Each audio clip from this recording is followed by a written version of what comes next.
Hakim tidak mau mengikuti sidang secara online. Saya tidak mau online, titik. Karena sidang kemarin tidak sah. Sidang kemarin dibuka oleh hakim, ditutup oleh hakim.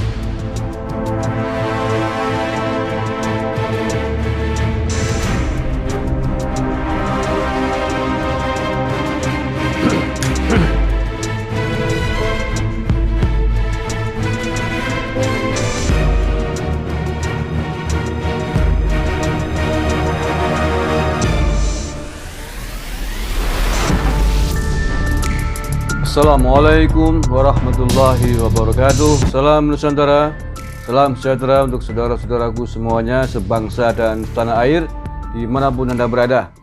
Bertemu lagi dengan KB Nusantara, channel yang insya Allah selalu setia mengawal keutuhan Negara Kesatuan Republik Indonesia NKRI harga mati. Habib Rizik Syihab hari ini hari Jumat tanggal 19 Maret 2021 kembali menjalani sidang virtual terkait dengan kasus hukumnya. Dan seperti biasa, sebagaimana sidang yang pertama beberapa hari lalu, pada sidang virtual kali ini, HRS kembali melakukan atraksi dramatisasi di dalam persidangan. Bahkan, ya sempat berteriak-teriak, sempat bersuara keras, menolak sidang virtual dan kemudian mengadakan aksi tutup mulut, tidak menjawab sepatah kata pun apa yang disampaikan, ditanyakan oleh jaksa penuntut umum. Dan tentu saja hal ini membuat semuanya geram. Nah, atas aksi tutup mulutnya, atas aksi diamnya ini kemudian JPU meminta majelis hakim agar mengenakan pasal tertentu kepada Habib Rizik Syihab karena dianggap telah menghina persidangan, dianggap telah tidak mengindahkan persidangan dan keluar dari ruang sidang tanpa izin. Nah, berikut ini kita saksikan salah satu aksi teatrikal dari HRS ketika mengikuti sidang virtual pada hari ini.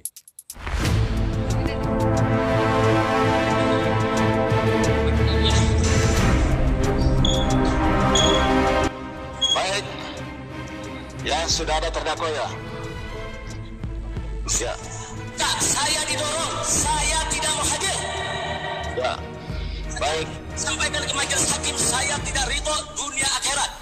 Ya, Dipaksa, didorong, dihinakan. ya. Makasih. Silakan duduk dulu, saya yang jelaskan Habib. Sini, Silakan duduk dulu, saya ingin jelaskan Habib. Ya, kami dari majelis hakim. Silakan duduk dulu, saya jelaskan. sidang pengadilan negeri Jakarta Timur. Ya. Duduk dulu Habib, saya jelaskan. Duduk dulu ya. Silakan duduk dulu. Silakan tenang dulu Habib. Ini hak asasi saya yang dijamin oleh undang-undang. Ya betul Habib. Sampai vonis tanpa kehadiran saya. Selesai. Jadi intinya terdakwa tidak mau menghadiri. Saya tidak mau, bukan tidak menghadiri sidang, jangan ditunda. Saya siap mengikuti sidang offline, hadir di ruang sidang setiap saat. Tapi sidang online saya tidak siap. Kenapa? Satu, saya sampaikan alasannya. Satu, hak saya dilindungi undang-undang. Ada di KUHP pasal 154 bahwa saya harus dihadirkan di sidang. Oke, di pengadilan. Yang kedua, kalau alasannya bicara tentang perma dan peraturan Mahkamah Agung sejalan dengan undang-undang. Karena ada dua alternatif, ada offline, ada online. Alternatif pertama adalah offline. Kalau kemudian hakim mengambil alternatif online, yang kedua secara sepihak tanpa persetujuan terdakwa, saya tolak. Ini Habib, saya paham Habib tidak mau mengikuti sidang secara online. Saya tidak mau online, titik. Maksud kami, Habib sampaikan ke majelis hakim. Karena kalau Habib Saya sudah sampaikan kemarin. Karena sidang kemarin tidak sah. Sidang kemarin dibuka oleh hakim, ditutup oleh hakim. Saya sampaikan kepada hakim. Selesai. Mau berapa kali? Majelis melalui penasihat hukumnya kita terangkan juga ya bahwa hari ini persidangan kita adalah secara online. Dan sehubungan dengan yang disampaikan oleh saudara terdakwa tadi, karena pemeriksaan hari ini secara online, maka terdakwa tidak berkenan untuk mengikuti persidangan secara Nah, online. saudara-saudaraku sebangsa dan setanah air yang saya cintai, apa yang dilakukan oleh HRS dalam dramatisasi, atraksi di dalam momen persidangan virtual ini, kalau menurut saya tidak lebih dalam konteks sedang memanfaatkan panggung yang hanya itu yang dimiliki oleh HRS untuk bisa disorot oleh publik.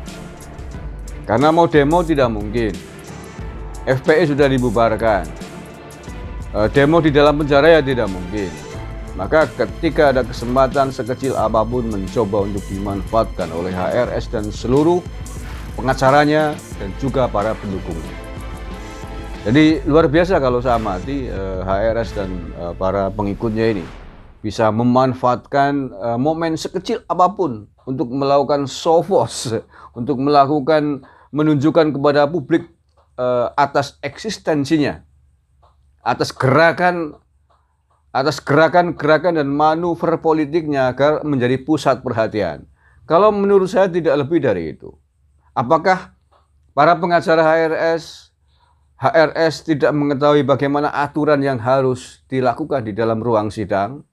Apakah para pengacara HRS ini tidak tahu tentang sopan santun dan etika di dalam persidangan? Saya kira tidak mungkin. Tetapi bahwa mereka sangat sadar, hanya itu atraksi heroik yang bisa dilakukan ketika sedang dalam sorotan kamera yang sedang diperhatikan oleh rakyat Indonesia dan bahkan mungkin oleh warga negara asing yang menonton. Nah, jadi saya kira tidak lebih dari itu. Dan dari atraksi yang dilakukan terlihat jelas di situ ada pertunjukan yang wagu menurut saya, wagu gitu ya. Wagunya kenapa? Yang tegas, yang keras itu terdakwanya gitu loh. Yang tegas itu terdakwanya, kebalik gitu. Mestinya yang tegas adalah majelis hakim karena sidang itu otoritas aturannya dan lain sebagainya adalah pengadilan. Maka dari pemandangan yang ada saya lihat sepertinya kok kebalik gitu. Mestinya majelis hakim yang tegas terhadap terdakwa. Ini terbalik itu, yang berteriak-teriak, yang keras, olah mau mengatur jalannya sidang, seolah-olah HRS tidak mau mengikuti peraturan dan ketentuan yang diterapkan. Soal ini virtual, saya kira semua orang paham, ini adalah era pandemi.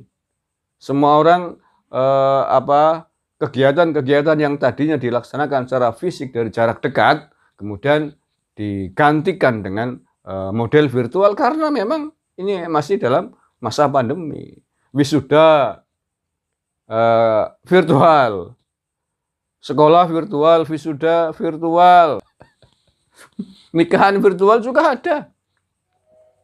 Kan begitu. Jadi bukan hal yang asing, bukan hal yang aneh gitu ya. Jadi, kecuali bahwa ini bukan era pandemi, era wajar, tiba-tiba tanpa ada alasan teknis, pengadilan menyelenggarakan sidang virtual itu mungkin bisa diprotes lah ya. Tapi karena ini kan eranya era pandemi, saya kira semua orang bisa memahami itu gitu loh. Nah, selain kemudian secara politik jelaslah semua orang bisa membaca. Dalam kondisi sidang virtual aja itu beratraksi dengan heroismenya, dengan heroiknya begitu kok. Pengacaranya juga baru kali ini di dalam sejarah hidup kita di Indonesia ada persidangan yang semacam pengacaranya kayak melakukan atraksi kayak demo di jalan ya baru kali ini pada sidang Habib Rizik Syihab ini. Aneh ya.